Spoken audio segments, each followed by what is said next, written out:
So today's topic, black competition and the colonial order. And before we really delve into it, I want to touch on something that is very, very important to me right now. And that thing is our doctors' strike. The doctors' strike in Nigeria today, they show me the real color of the people that are ruling this country. The real color of our press in this country. You see, this is why I always complain about the journalists in this country. I must complain about the media in this country. I complain about them because if Nigerian people mumu is caused by something, Nigerian media, influencers, everybody, you are 85%. You are 85%. 85% of the problem of Nigerian people. Because you are the one that makes sure that the narrative, the oppressive narrative, the evil narrative, the divisive narrative, the wicked narrative of this our elite becomes the norm in our society. That is what it is. That is what I'm seeing every time I look at you people. It's a shame on you for reporting this doctor strike as if the doctors of public hospital have no right to strike because they have signed to help human beings. They have no right to strike. Their strike is wickedness. Abi? Now, let me tell you people something.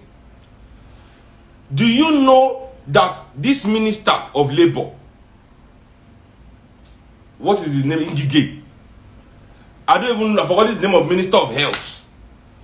All of them and their family, nobody uses those hospitals that they manage. Even the most expensive hospital, public hospital in Nigeria, Aso Rock Hospital, is not good enough for them to use. Everybody is flying out to use hospital. Shall we know? None of them, their family, they enter there. None of them, they use them. If they will use any hospital in Nigeria, they are using private hospital. Do you know what private hospital doctor does to people that don't have money? That one is immediate strike. They know they go sell it, then they give money. If you go private hospital, you don't get back to pay them their money, which will bring their salary. The doctors in private hospital will strike immediately. All these bastards are not talking about that one time before. It is okay for their own friends, doctors, the private doctors of Nigeria, to be striking immediately they see a poor person. Immediately a poor person step foot in any of these private hospitals, the doctors are on strike immediately. Because that's what you call it. They refuse to treat you for money, even though they've taken the Hippocratic oath. Poor people are dying in front of hospitals, up and down the place. They don't have 100,000, go outside, go and die. We don't have 150,000, go outside, go and die. This is happening in private hospitals every day. Nobody is telling us how callous private hospitals are. Nobody is telling us how evil private hospitals are for not taking in poor patients that don't have money. That every time poor people enter their place, they are on strike immediately. But when the people that treat the poor that you're supposed to pay their own money are now saying to you the same thing, say, help us, pay us our money. What? You see, all these things you have to understand. That's why I'm happy we are doing the colonial order. Slavery is not about taking away old people and slaves. They take slave. Who be slave? When they were carrying people from Africa, it's doctors they were stealing. Doctors, architects, engineers, priests, educationists, mothers, fathers. These were the people they were carrying away and saying slaves. Okay? So today, we say slavery is over. But you are making sure that our people cannot become a human being in their own country. We cannot be humans in our own country. For us to seek humanity, for us to be human beings, we have to run away and go and serve white people. Or now Arab people, as the case may be. I mean, that's the way things are run today. That's the slavery. What is different? What is different? Slavery simply meant the best of Africans, the youngest Africans, the most intelligent, were carted away. It's happening now. They say it's brain drain. As if they say that as if we are willingly that we hate ourselves so much that we are running away from our country. Not that it's because our countries are made to be offensive to our humanity. But also, we must understand that these things are challenges. African people must see all these things happening in our country, both our doctors that are running away, engineers, all of you. We must now see these things as our challenge, the challenge of our lifetime. You want to be something, see, your success in your work, the money they will pay you, can never give you satisfaction when you get to that twilight of your life. When you look back in your life, what have I done? This is our challenge, people. It is not time to run away. It is our challenge. It is our time to face these people, to show them what it means to be a true person of the motherland, to have melanin in our skin like this, to be of this place. It is our challenge. And it's a shame that in face of our challenge, everybody is becoming a coward and running away. It is a shame. But this is the one that we face it, we must decide to face this challenge. It is a challenge. It is a challenge. Whatever you want to call it, is a challenge. Are you ready to face it? Nobody should tell the doctors of Nigeria, public doctors, to go on strike. It is their only means to make these people listen. They deserve to feed their families. They deserve to be working in those hospitals with peace of mind so they can deliver good services to the people. Because we are in this country when you allow private doctors to strike almost every day in the face of any poor person that enters their hospital and refuse to work. Nobody can go and force a private hospital doctor to work in this country. Chebitu took the Hippocratic oath. He took it too.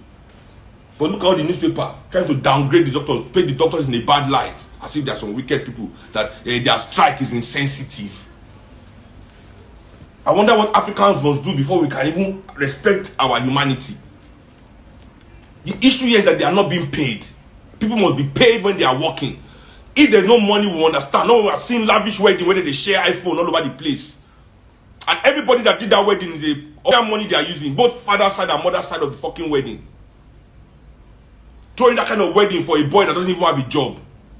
Then what do you want him to what will be his own ambition in life? Before he has a job, he's that kind of wedding he's experiencing, he's living that kind of life.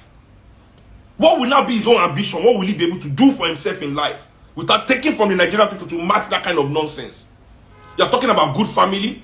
You're talking about good family. You say, "Show smoke, you go show you from good family." You are seeing politicians' children without job, wasting money all over the place, entering club and drinking up and down. Of you be hailing them. Is that a good family behavior? Make boy or girl, we no get work, they spend money like that, and their papa gonna not get any better work. Now people work, they do. Now that one ain't be better family. They don't have to know better family, abi. Now go they call criminals better family. More not continue. So there we go. You see, this book, as I said, many people don't understand why this book means so much to me.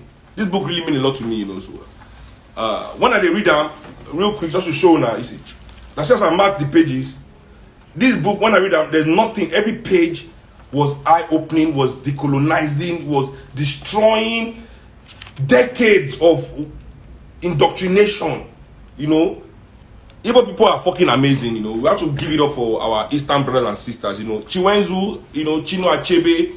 Igbo people, when they are right, they are fucking right. But the problem is when they are wrong too, they are fucking wrong. Oh, Jesus. But big ups to the man there. And finally also I finally found him through someone that I know that is very close. I've been looking for him for like 4 years. Finally found this man. He's a recluse, I think. And I'm going to make sure I go and meet him. Just to sit at the feet of people like this is what I live for. So yeah, black competition also, I want to really quickly touch on it. Why African people, we cannot find value in ourselves unless we are competing with one another. Except we are trying to show that we are better than the other black man. When you read this book towards the end, if you have this book, it talks about all this African first black man to do this, first black man to do that. He's never the first black man to bring water to his people, first black man to stop corruption in his country. He's always the first black man to achieve one kind of thing in one white institution. That's the only thing we praise. We are not looking for the first black man. You understand? We are not looking for the first black man to stop corruption in Nigeria. First black man to build proper world-class education for Nigerian people. No, those kind of things be our own face. Concern us. Madness. First black this, first black that. Oh, Madness. It's a mad thing. So everything in our life is now a competition, you know, and especially in music. You know, I understand if our athletes. Super Dele, yes, this is one of Chinweizu's books. I have it too, Decolonizing the African Mind. Very great book. But this one I'm reading for is The West and the Rest of Us. The West and the Rest of Us. White predators, black slavers, and the African elites. You understand? But I'll come to that. That'll be, you know, now about 14 pages. So it will take us a little bit of time to read this. So, the colonial order is the chapter. This is the final chapter in the colonial series I'm doing to finish the one we did last time. So we're going to do the colonial order, which will be the last time. So we are our own first. We need to find our own first. The first person to design efficient mass transit for African people. The first person to design efficient healthcare system for African people. These are the first that we must now, you know, be looking for. But, you know, this is another discussion too that we'll have another day. So this competition amongst ourselves is we must kill it. I see it in everything we do. African people cannot achieve anything anymore if it's not relative to what another African person is doing in terms of competition. Vis-a-vis, I'm doing it more than you. You know, even if you go into the club to drink, we must show that I can drink more than you. I'm buying more drink than you. You see, this behavior, this mindset that the elite of Nigeria put into us, it is to make sure that we never have solidarity. We never have camaraderie. It is not even okay for somebody to be successful. You must be more successful than. And success that is more successful than, it's not success. You understand? It is fear masking at success. It is fear masking itself as success. You understand? We must be successful because we are. We must no longer live in the world where you are seeking. We must reclaim our humanity, African people. See? Because, you know, we live for this world there. Not be like, let the drag suffer. Is land you get sense. I suffer, I suffer past you. You don't chop this one before. You don't chop Paco and this one before. I suffer. That one to the apple is land you are very correct. Everything in competition, oh, my brothers and sisters. Even in our classrooms, where we should raise ideas, where we should make our children cooperate with one another, share ideas. We put them in competition. We'll be giving them first place, second place, third place, all those kind of things.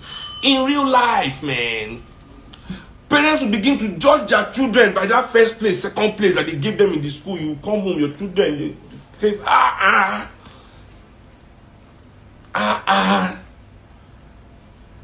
We must shed this cloak of competition. We must shed this cloak of competition. We must shed it. Black competition, you know, is what is completely destroying our solidarity. It is destroying our solidarity. Married with the narrative of our media that's coming down from the elites. This is destroying our solidarity completely. African people can no longer speak for themselves. We are always speaking for some kind of, you know, this our abstract image of ourselves that we're trying to portray. That we're trying to portray to the world. It makes no sense. Go on social media, everybody try to show what they have, the biggest thing, my God, come on. Come on, you know, so yeah. They have killed, is that true? Did they kill Shore's brother today?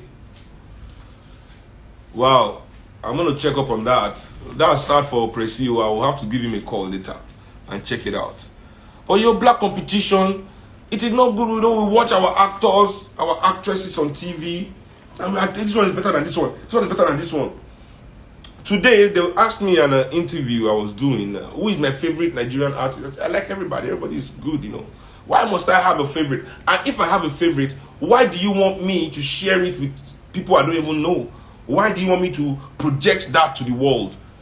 You know, why are you trying to make me use my own influence, and which is part of my choice? Because once I project my choice to the world, anybody that likes me, that I have influence over, they will immediately say, oh, this, if Sheon likes this guy, he must be good, he must be. No, we're done with this shit. I like everybody. Everybody is great, everybody is doing a good job. That's the answer to give, you know. Why should we have favorites and all of that shit? You know, and why, if we have, why are we portraying it? Why are we showing it to the? It's like going to take vaccine and trying to, because you took vaccine, you're trying to tell everybody to take vaccine. No, it's your health. Health is a personal issue. Personal issue. Like, you will not show me your medical records. Exactly. So why are you showing me that you took vaccine? You know, just keep it to yourself. If you want to take the vaccine, take it. If you don't want to take it, good for you.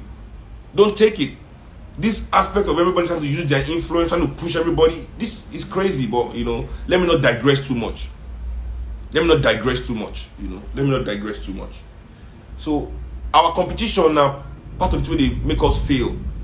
You know, where they make us fail in many easy things we're supposed to do. You know, and I don't want to talk too much on that, because this page for this thing we won't read long, very long. But it's important that we address our competition, this unhealthy black competition that exists in everything that we do. You know, we see the first person to do this, blah blah blah blah, the first person to do that. I mean, come on, man. We're way past this shit. We need to move ahead from that. Me, man, let me not lie, you. I'm sharing it today because it's something that I thought about recently. Me, man, before, you know, hey, Obama, first president of America, first black man to be president, Colin Powell, first black man to be Secretary of Defense. But go and look at what they did, and also, even minus that, I mean, anyway, so I just realized that when are we going to start looking for greatness in our own institutions and trying to build things and put things around our own self, instead of going to look for all these first in other people's institutions, you know, and all those kind of things. And first Nigeria to be employed in Harvard, in Yale. I mean, what's the meaning of that? First Nigeria to be, what's the meaning of that? He's employed in Yale. What about our own universities here? Don't we need that brain to work here and give us good education too? Because it's only politicians' children in Nigeria that can go to that Yale. It's only rich people in Nigeria children that can go to that Harvard that guy has gone to. So all the other people will be Nigerian like we not go access that brain. I don't understand, you know. So we need to end that, because now they catch us for the job. Instead of us to see this first as our own loss, say, we are losing great things. They are making it seem as if we are winning. You understand? Because it's a competition now. So we make it seem as if the people. You understand? Because you are thinking it's a competition. You know. So anyway, let's move on.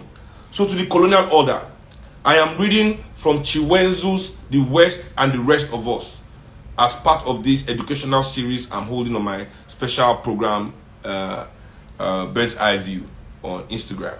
And as everybody knows, everybody's telling me to monetize my show. I don't charge people. There's no way for you to give me money, say, if you wanted to. You know, this is service. This is service. So let's go. The colonial order. It is chapter 4 of the book. I read chapter 3.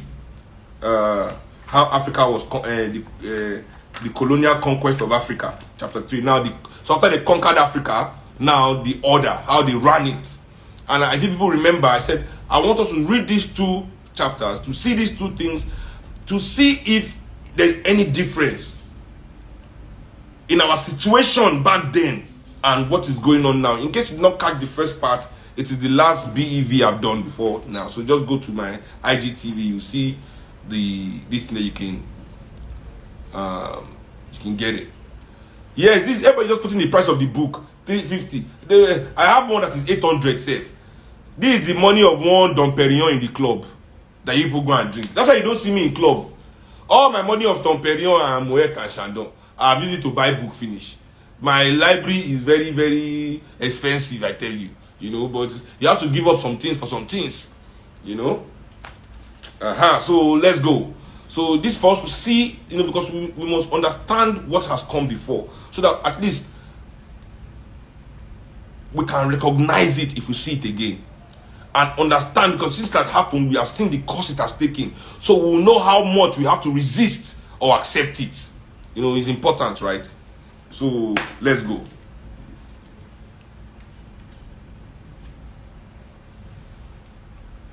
According to Lord Lugard, who was one of the most impressive of the British colonizing agents in Africa, the conqueror who bought both Uganda and Nigeria under British heels, and the architect of British staple colonial policy of indirect rule.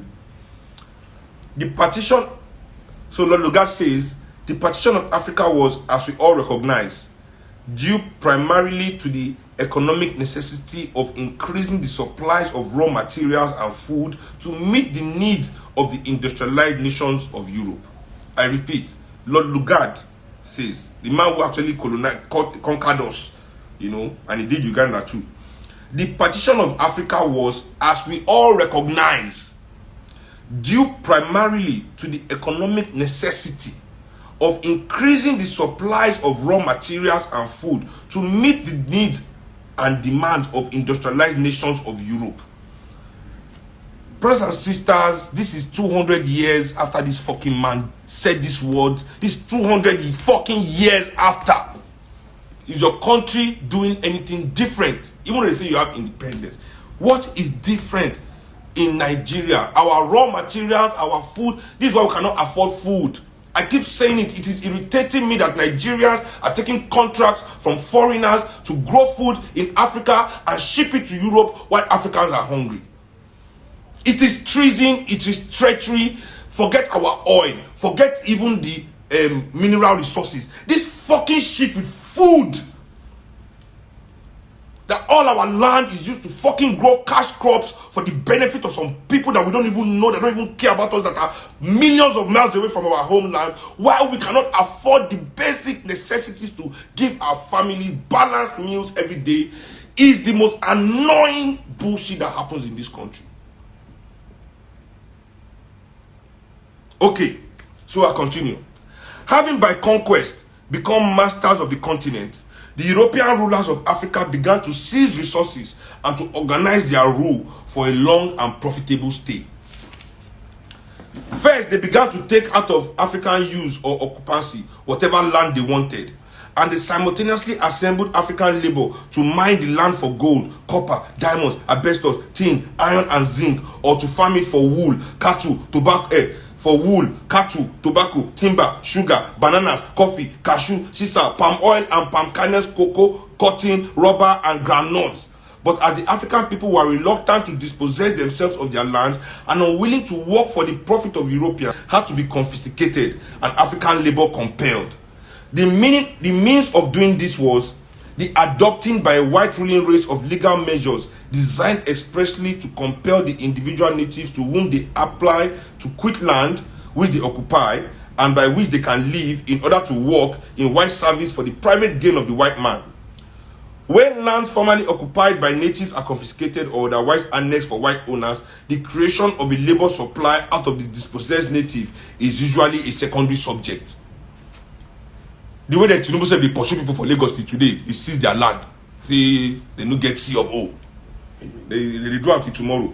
Legal or illegal, these measures were often quite brutal. For instance, because they were considered too low and untamable for work in the white man's mines and on his farms, the Bushmen of South Africa were expelled from their homeland. In many cases, they were like the Amerindians in the United States, simply exterminated. War, murder, strong drink, syphilis, and other diseases are chief instruments of a destruction commonly couched under the euphemism contact with a superior civilization.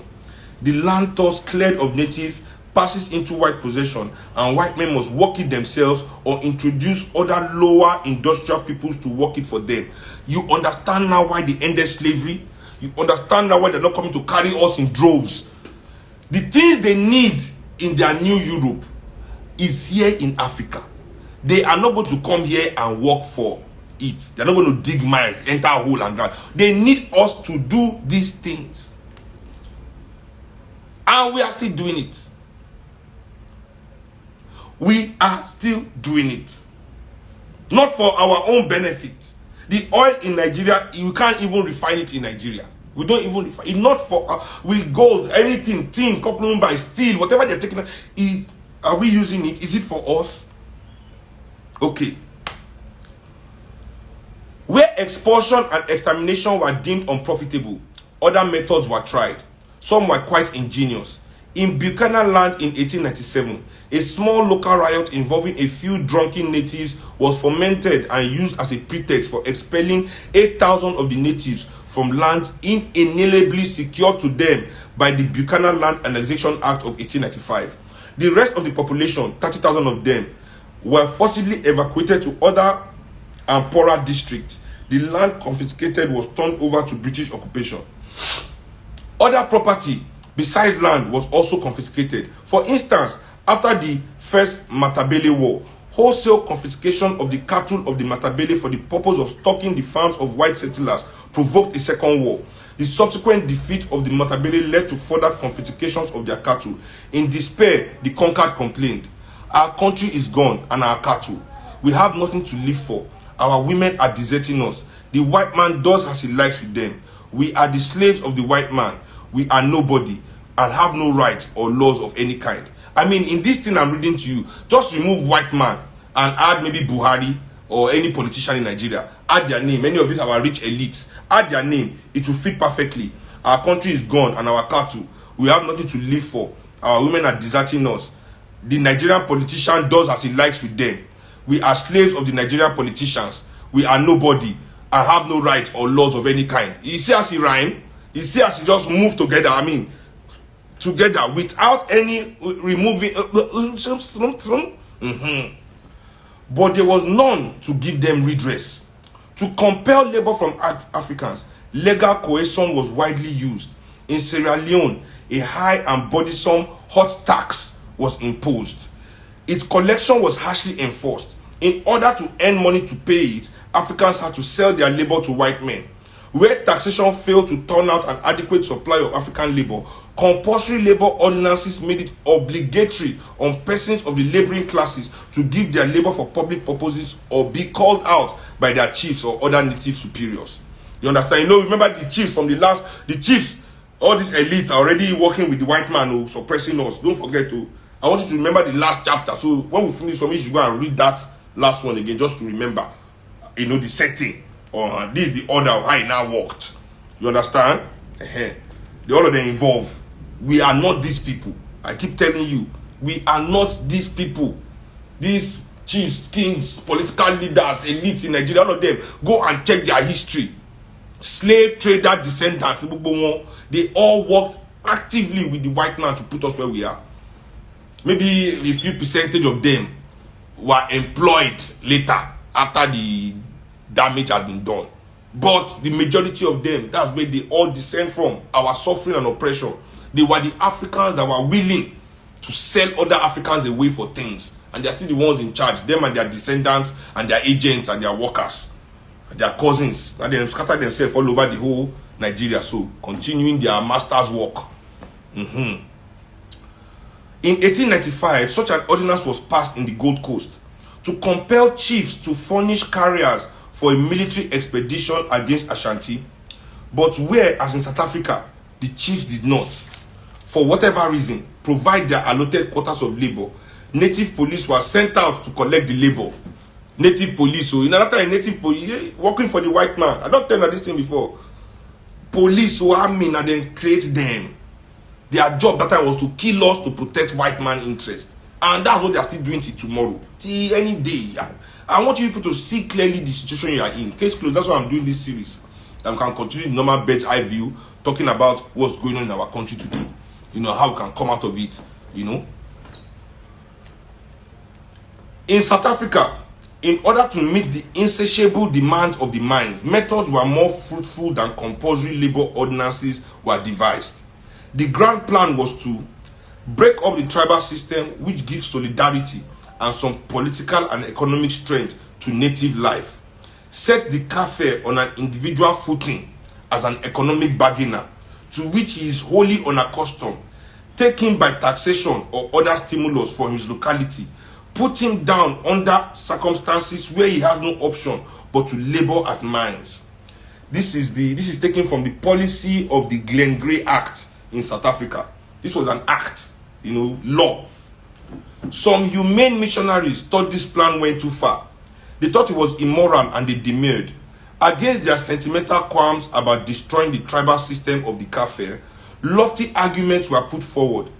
A magistrate declared, the labor question and the land question are indissolubly bound together. In my opinion, it is of little use framing enactment to compel unwilling persons to go out to work. It is like the old saw about leading a horse to the water. You can take him there, but you cannot make him drink. In the same way, you may impose your labor tax, but you cannot make your unwilling persons work. Create a healthy thirst in your horse, and he will drink fast enough. Similarly, create the necessity for the native to work, and he will work, and none better. Hitherto, under our commercial tenure system, there has been little absolute necessity for our young natives to leave their homes to work.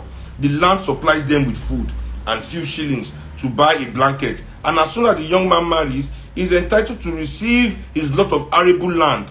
But once this is stopped, and it will be stopped by the survey and the individual tenure, a young man before he marries a wife will have to be able to support his wife, and to obtain this he must work. And once having married her, he must still work to maintain her and himself. And once the necessity of work is created, there will be no lack of men ready and willing to work. This is from the Blue Book of Native Affairs, also from South Africa.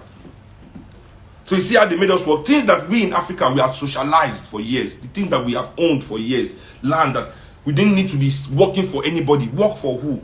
Every African man was comfortable in himself. They now created a way at which those things were taken away. So you now have to go and work for the things that you already own. For your own thing where you get to, you now go and work for them to give it to you as change. And the way people hate politicians, when they give you your money, they've stolen from you. Quickly reassured by such magisterial opinion, the humanitarian missionaries dismissed their qualms and went along with the plan. It must have seemed part of God's work to teach the lazy native the dignity of toil by creating in him a healthy thirst for doing the white man's work. The British, of course, were not alone in confiscating land and compelling labor. The Germans, after winning hegemony over Tanganyika, built forts in strategic places, planted white settlements, suppressed revolts, exacted taxes, and conscripted African labor for their plantations.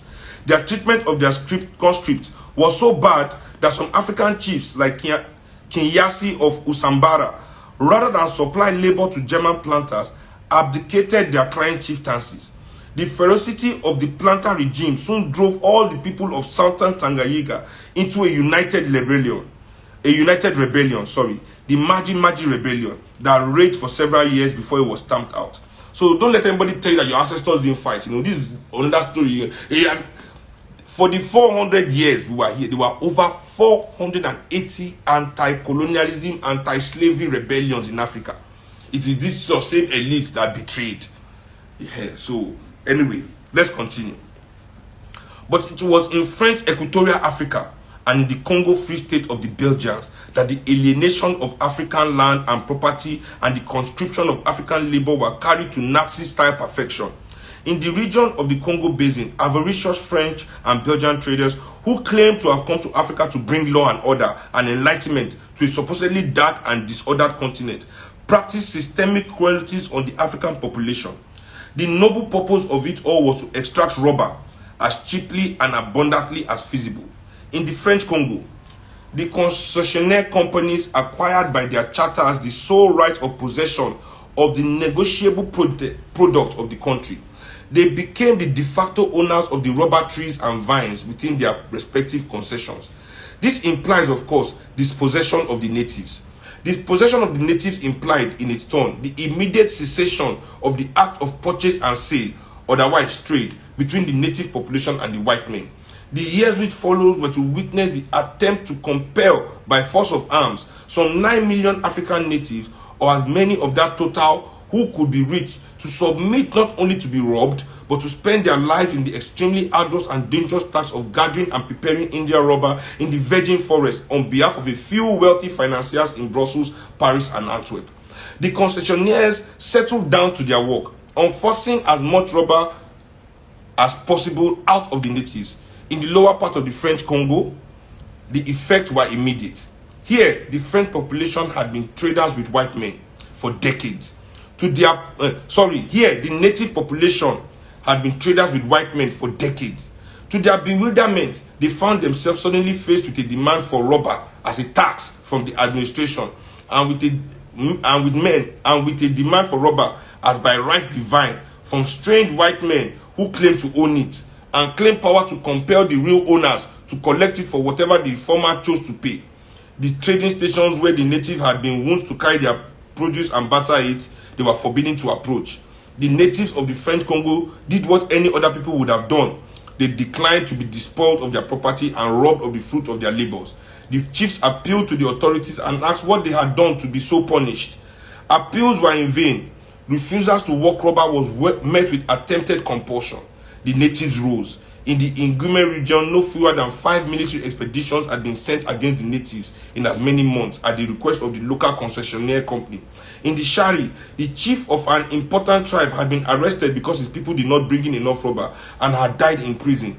In the neighborhood of Bangui, an official had caused 58 women and 10 children to be taken as hostages to compel their male relatives to bring in rubber. In 3 weeks, 45 of these women and 2 of the children had died of starvation and want of air, packed tightly in a small dwelling place. At Fort Sibut, 119 women and little girls had been similarly arrested and many had died. An official circular had prescribed that these hostage houses should be erected in the bush and out of sight of possible travelers.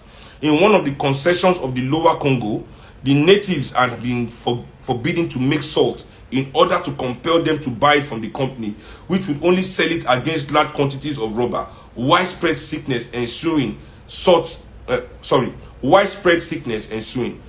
being an indispensable article of native diet in tropical Africa.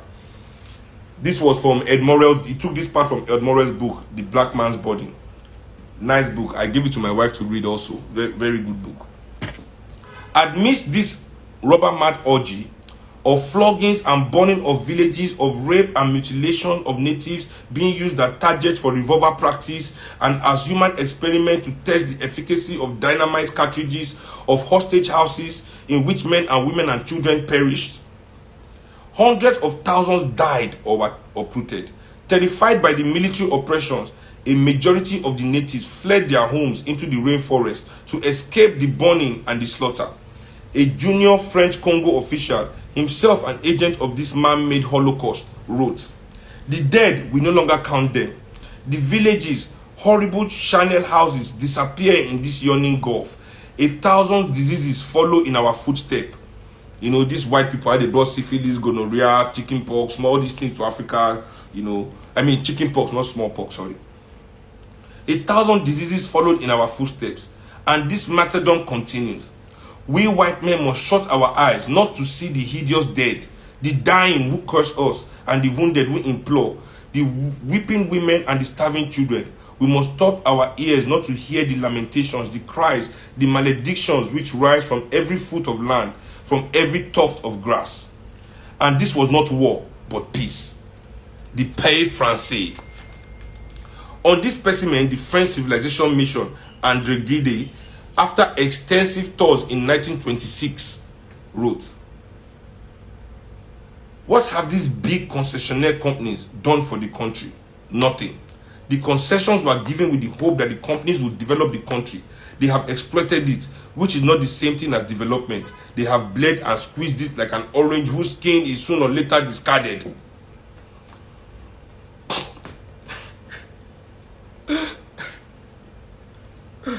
Look, for me, I say it is crazy. It is crazy that I am actually reading this chapter with all of you, because it is madness. You know, it is madness. It is madness that we see the colonial order and we still see it in our eyes every day. We still see it in our face every day. You know, and at some point, we as motherland people, we need to find our way to change this order. I mean, it's about time. This is our mission. This is our mission. This is our mission, you know.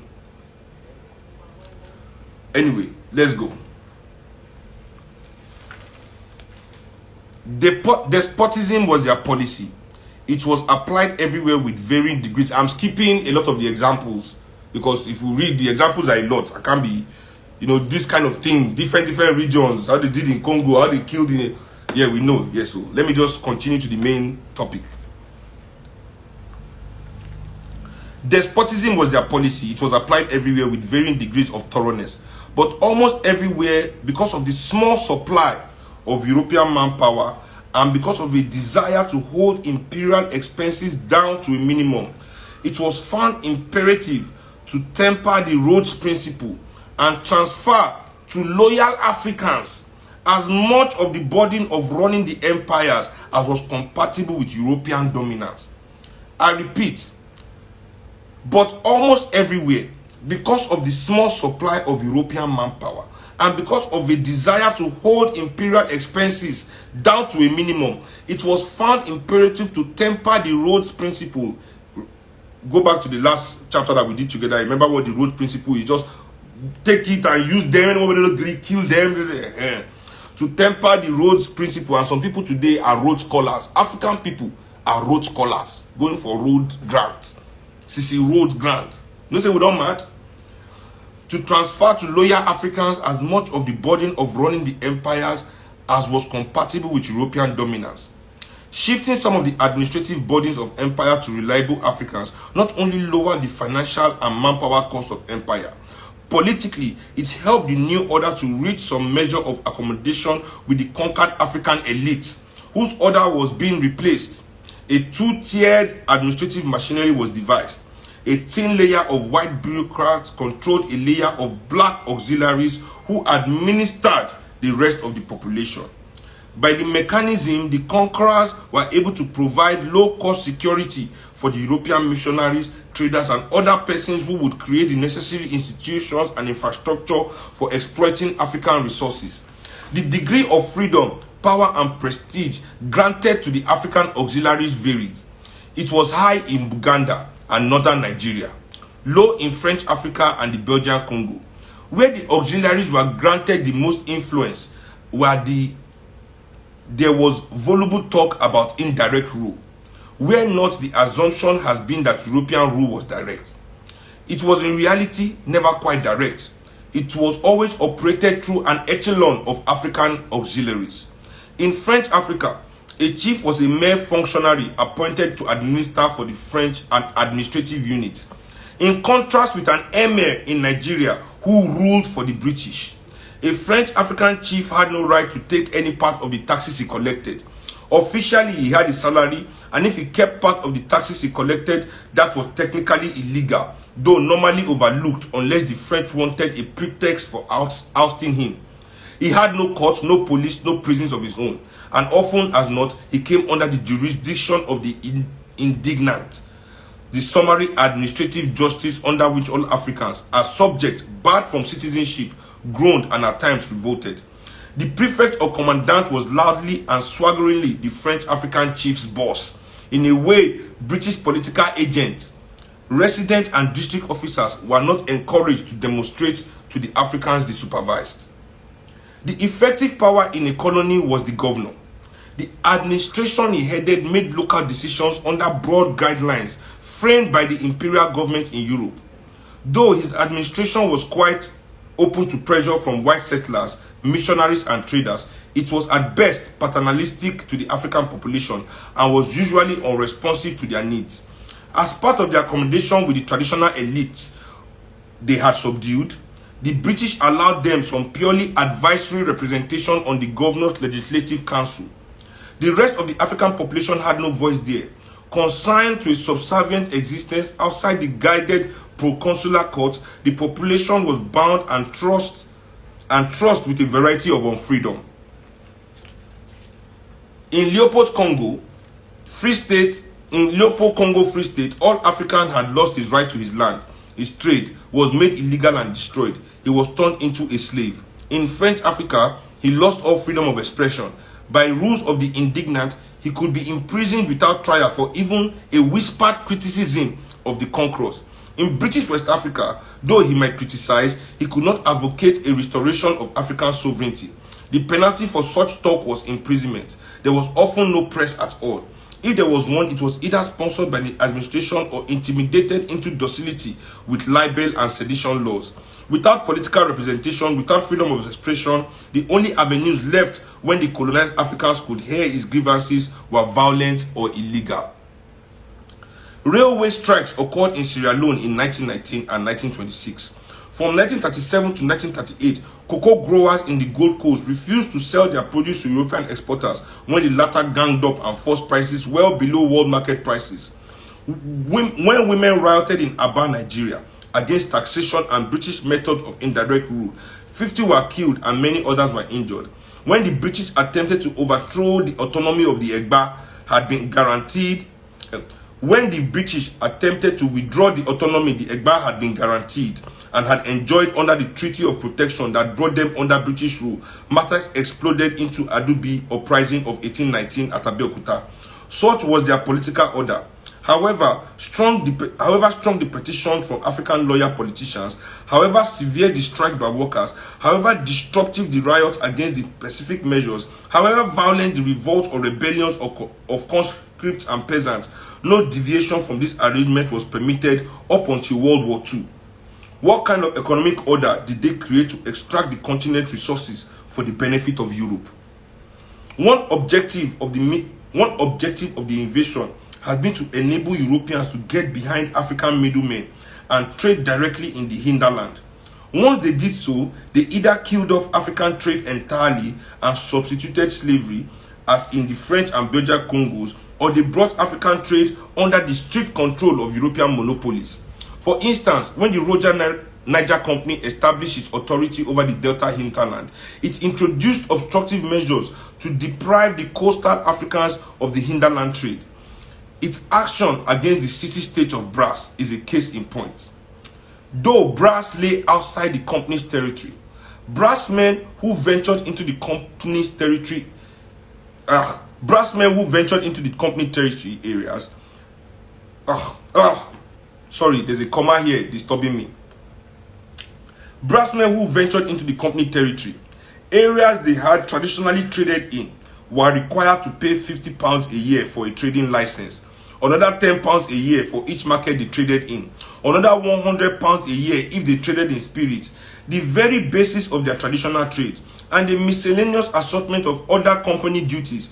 But the company went beyond such restraining terms to try to starve Brass of trade in its own port by requiring that all commodities traded in its territory pass through the company's port in Akassa. It is not surprising, therefore, that Brass reacted to such strangulation of its trade by raiding Akassa and destroying the company's stores in 1895. Of course, with such a fine pretext, British consular forces lost little time in attacking Brass and capturing its capital. The conquerors, in their economic offensive, squeezed out the African middlemen, whose wholesale operations declined. They were maneuvered out and constrained to be retailers of imports or produce buying agents of European companies, who fixed prices stiffly against the African profits declined. The few European traders who sought fair trade opportunities and who attempted to help African economic resistance by supplying capital to them were ostracized by their own kind. At Onitsha, at the beginning of the 20th century, one Englishman, John Murray Stuart Young, attempted to protect African traders from the economic aggression launched by monopolistic European companies who wanted to exclude Africans from every level of trade. His effort to organize the African traders in Onitsha and to mobilize capital to enable them to compete with the Europeans earned him the gratitude of the African trading community of Onitsha. The European companies, in retaliation, contrived towards Young's economic ruin. But the elimination of African middlemen was not the only measure taken to create the colonial economic order. European penetration to the market of the interior also dislocated the trade patterns of the hinterland. For example, for over 1,000 years, West African gold, ivory, and kola nuts had gone north from the forest belt, and together with leather, ostrich feathers, handicrafts, and slaves from the savannah belt had crossed the Sahara in great caravans from such centers as Kano, Gao, Kukawa, Timbuktu, and Walata. Desert socks, silks, paper, and assorted European goods had come back with the caravans and had been distributed along the trade routes down to the coast. One of the grievances of the European invaders, had been that African hinterland still looked across the desert for its trade. They felt Europe should have that trade. With conquest, they took control of it. Entrepôts were established on the coast to fetch the cotton, groundnut, tin, gold, iron, copper, rubber, and palm produce of the interior to their warehouses on the coast. Waterways were used at first, then railways and feeder roads were constructed. With this coastward shift of the export trade, the caravan trade declined. Rendered irrelevant to the new direction of flow of African resources, Africa's transcontinental trade routes disappeared. For internal trade followed the path of easier communication and organized itself around European economic and communications grid. In other areas of economic activity, European demands began to dictate patterns of development. Old iron, tin, copper, and gold mines were expanded, new ones opened. Europeans wanted coffee, cocoa, rubber, and banana in prodigious quantities. New plantations rose to supply them. With the rise of a Eurocentric sector, a dual economy was created. It had two largely unintegrated parts, export and subsistence. This part entered into unequal competition. For the produce of the land, it entered into unequal competition for the productive resources of the land. As has already been shown, land and labor were extensively coerced from their traditional employment and turned over to the production for export to Europe. African food production consequently suffered. In the case of Senegal, for example, this food thing I keep telling you people, African food production consequently suffered. In the case of Senegal, for example, a crash program undertaken by the French to grow all the granules they could took so much land and manpower away from food production that by the end of the colonial era, instead of being self-sufficient, Senegal had become heavily dependent on imports to feed her population. By the 1960s, she had to import up to 40% of her grain. What is most significant about this colonized economy is that developments were dictated by the perceived needs of Europe. Considerations of African separate welfare hardly entered at all. If measures undertaken for benefit of Europe brought some gain to Africa, fine. If not, it didn't matter. In the economic sense, even more than the political, the conquered areas became part of overseas France, overseas Portugal, and till the terms were not in vogue, overseas Belgium and overseas Britain. At this point, before I go on to finish, because there's only 2 more pages before it is done. Before I go on to finish, I want people to understand this part of this thing. Like, whatever we gain from our continent now is a byproduct of what business needs. You understand? Whatever this government does for us today is a byproduct of what business needs, and it is those needs that they give us as development. So they can give us GSM phone, and this is because businesses need phone to work, and this is why we have internet, because they need internet to work. If these businesses do not have these things, this Nigerian government will not provide these things for the Nigerian people. The only reason why we have anything, the only reason why they build roads, the reason why they are building railroad now, I'll tell you, the only reason why the Nigerian government is building railroad now is because the road is too dangerous. The bandits are hijacking their goods and stealing their goods on the road. So now they want to use rail to carry the goods. The only reason we had roads in Nigeria in the first place, as you have seen, from the interior to the coast, leading out, is to carry goods, not human beings. This is our road. You travel this road, you can see that these roads are not for human beings. These roads are for goods. We can see that. So let's open our eyes and understand what is going on as I come into this final stretch of reading this chapter and we end today's live. I'm very happy to end this series. A lot of reading. I can't believe I'm reading this chapter again, and I'm reading this out loud. Such hard work. To buttress under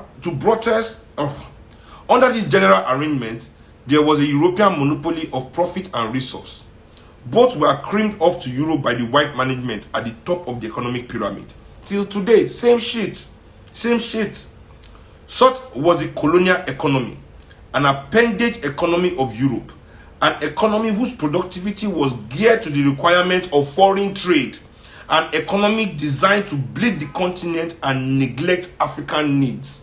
That's why every government you hear in Nigeria will be telling you about foreign investment. When you hear any government come and say foreign investment, once you say, I'm here to raise foreign investment, just know that that government is your enemy.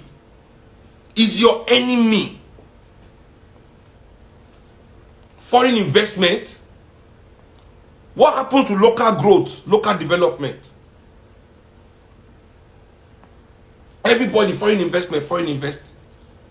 Because they are too lazy to build their own. Too lazy. That's it. Too lazy. And they don't have the love of Africans. They are not their parents from the time of their great-grandparents that they've been betraying Africans and selling us away.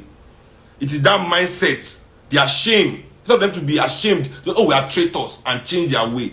They will be justifying it to their descendants, that is Africans that are animals. Oh, they will be justifying their behavior, teaching that so they be. So just know, you go open your eye.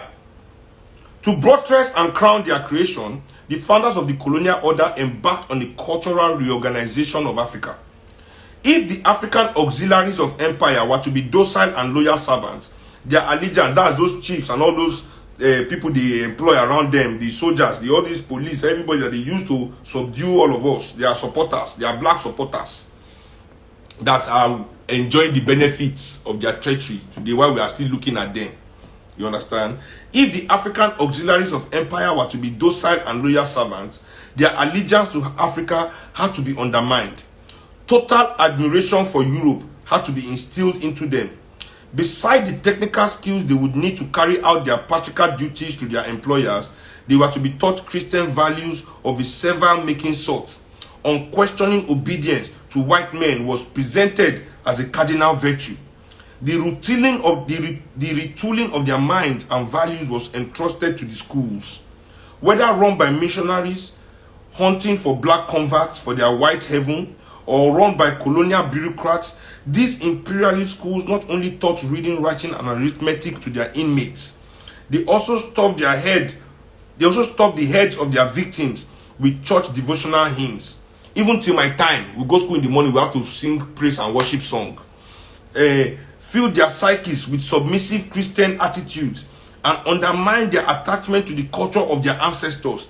These schools inculcated in their words a Christian theology and cosmology and a Western individualist ethos that weakened their African identity, destroyed their commitment to an African communalist ethos, and used their sense of patriotic responsibility, and erased their sense of patriotic responsibility to Africa.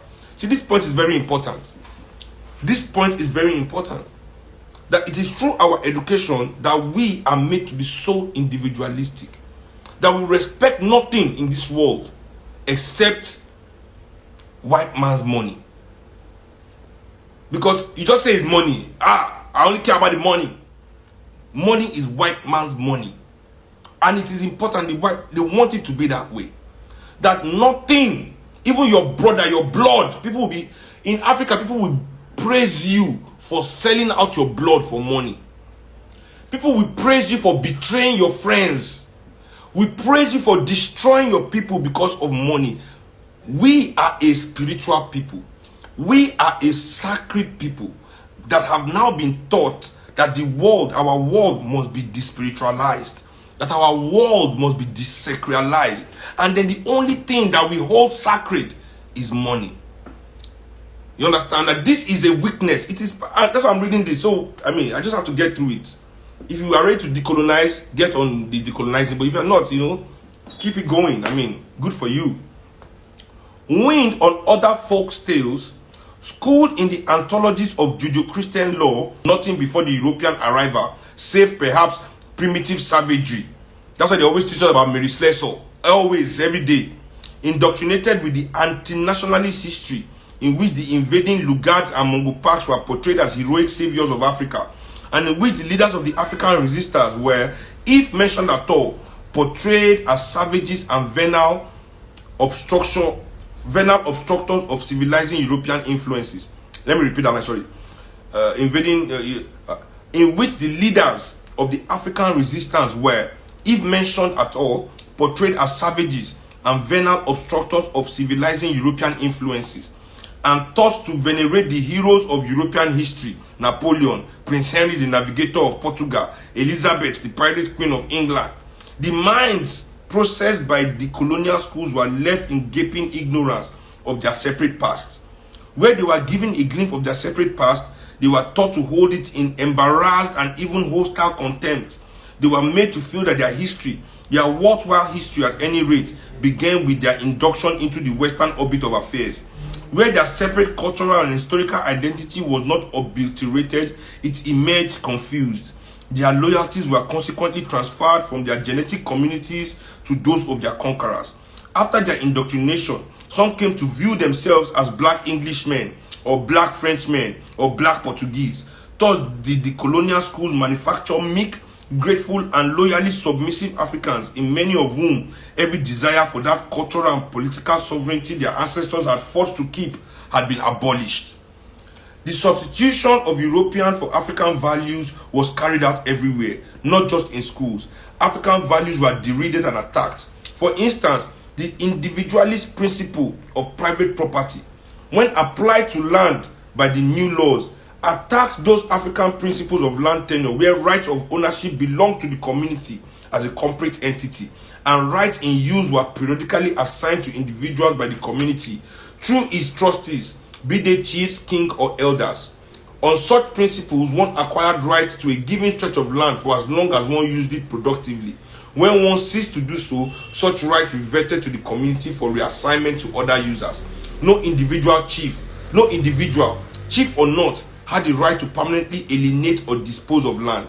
Only the community or its representatives could dispose of land, and then only for a limited time and after adequate consultation with the community. But under the new dispensation and through the general upholding of European attitudes, more and more land was alienated from corporate trusteeship and transformed into private property. You can see what that billionaire we marry young girl, I don't forget his name. What's his name? What they do for a community, where they take their land by force, killing them and all of that. What's his name? We marry this actress. We are shameless in this country, sharp. Thus, did all the colonial institutions contribute to the fashion a breed of Euro-Africans and to refashion Africa in some debased image of Europe. To look upon this colonial order as a purely African entity and ignore its link to Europe is to find an African class of chiefs, minor bureaucrats and traders tying the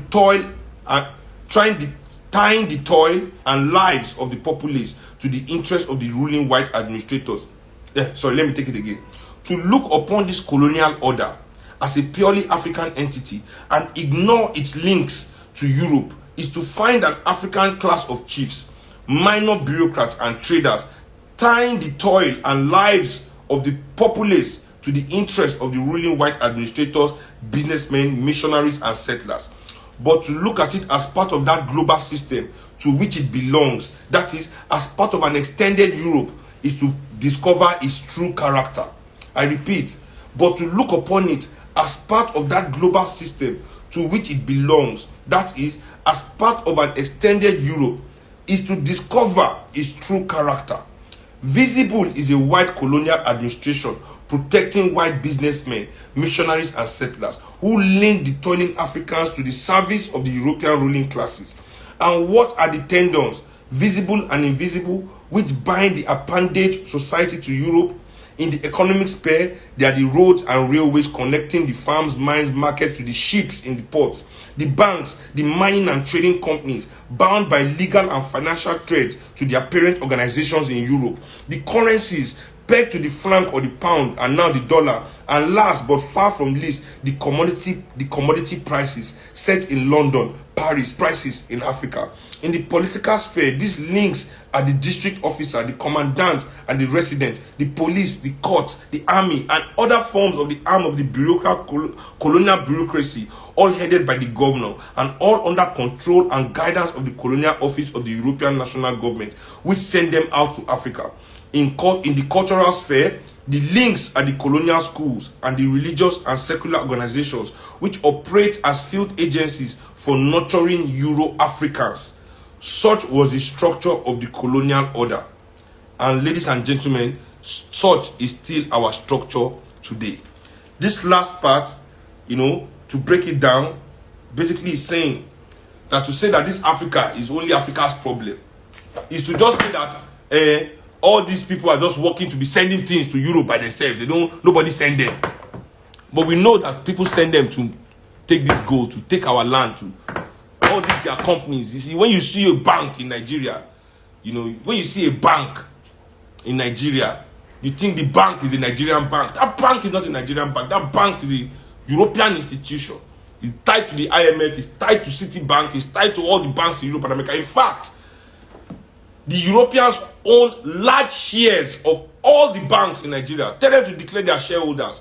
When Access Bank was buying Diamond Bank, the Carlyle Group, which was one of their biggest shareholders, wrote a letter against the this that they were not consulted. That's how I found out that Carlyle Group, you should investigate Carlyle Group. They are the Bush family, Saudi Arabia family, all these evil people. They own that racist company that is selling arms, killing people all over the world. They control our money here in Nigeria through our banks. So when you see that you go to Europe, black people in Europe and America will tell you that they cannot get money from the bank. Bank don't give them loan because all the banks are black owned and white owned. Come to Africa where our banks are black owned. We still can't get no fucking loan. And when they even give you loan, it's 30% interest rate. 25 to 30% interest rate. How is that a loan? How is that a loan? You know? So, you know, I mean, we can go on and on about this. On and on and on about it, but we must at least be clear that we can see the reflection of the colonial order in the order that is still existing today. Meaning that those pillars that oppress us, those pillars that dehumanize us still exist and is still being managed by the same black faces that they put in charge of it in the colonial order. You understand? So now the governor is no longer white. The governor is black. Yes, but this is making sure that the things that need to go to England from Africa are going to England from Africa to the detriment of African people. Now, I don't care if we are sending our surplus to them. I don't care if we are sending our excess to them. But we are in need. We are in want. And then to finally finish the program today, somebody sent me a DM.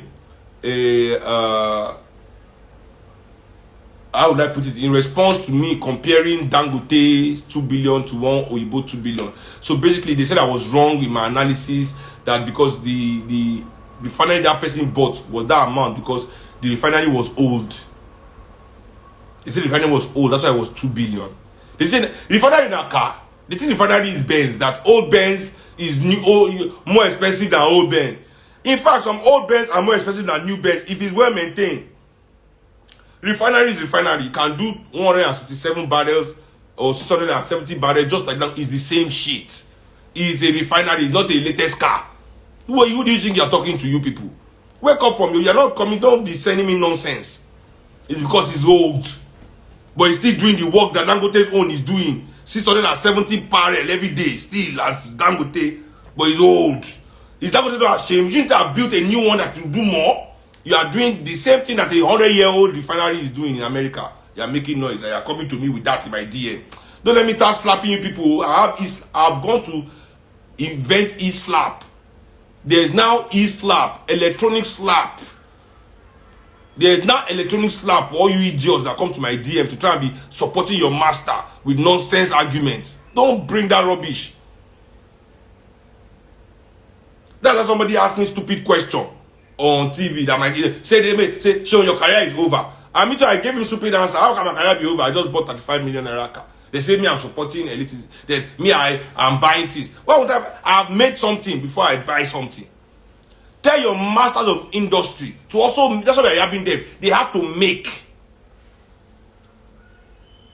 Tell your masters of industry, they have to make. Not just be buying. They want them to make. And refinery is not making, it's processing. This is the processing. We want manufacturing. From resources to final products. We don't want processing plants. We are tired of processing plants. We want manufacturing industries. For us, we want our Ajaokuta steel mill to start working. So that we can start building things with steel that will last long in this country. Create jobs for people. They bring in your useless. Let me slap you. Oh, electronic slap don't deal. Whoa. You go just want to put your phone for ear like this, receive call. Now call, you will call you, your phone will ring. But you go carry on. You go not say that the ancestors we don't load the slap for the call. You go put that for your ear like this, eh? Hey, yeah. You go be like thunder. You know. So thank you, everybody. You know, we as Motherland people, as we do like this show, we have to understand that it is our life, it is our humanity that has been humanized, that has been monetized. It's our humanity and our lives that is being monetized by these treacherous people. You understand? That they create hunger in their own land and applaud themselves that they are making business. You understand? Because I don't know who the fuck they think they are. That they take things that belong to everybody, monetize it, and think that that money is for only them. You understand? So that was the colonial order. And this is what I'm telling you. So we are not different. And how Africa was, the last one, the part one, shows us that we are ripe again. Look at what is going on in Europe and America. Global warming, everything. If they say, okay, their land is no longer inhabitable, they want to come back to Africa. What can we do to stop them? They will come back, and this is what they will repeat again. They will take everything from everybody. Nobody can do anything. So thank you, everybody, for joining live. And I'm happy that I've been able to fulfill this, my promise to everybody. Follow us at MOP Center. MOP Center. That's MOPCENTRE.